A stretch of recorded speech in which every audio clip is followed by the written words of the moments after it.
యుద్ధాలని create చేసే news broadcaster అది. Ukraine వార్లో కానీ మిగతా కంట్రీస్లో కూడా దీని పాత్ర చాలా ఎక్కువ ఉంటుంది.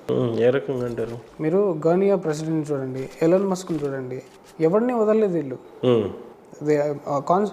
Absolutely go against. Elon Musk ఇప్పుడు ట్రంప్ని సపోర్ట్ చేస్తున్నాడు, నేషనలిస్ట్, మోదీతో ఫ్రెండ్లీగా ఉన్నాడు, సో గో అగేన్స్ట్. ఎందుకంటే ఎలాన్ మస్క్ ట్రంప్ కానీ వచ్చాడు అనుకోండి, deep state will be in back foot. Only he has the guts to take on head on deep state. So ఇలాంటి వాళ్ళందరికీ అగేన్స్ట్కి వెళ్తేనే వీళ్ళ ఇవాంజలికల్ కలోనియల్ ఆపరేషన్స్ అన్నీ జరుగుతాయి. వాళ్ళ కలోనియలైజేషన్, వేరే దేశం మీద ఆధిపత్యాన్ని వాళ్ళు కాపాడుకోవడానికి చేస్తున్న నాన్సెన్స్ ఇది.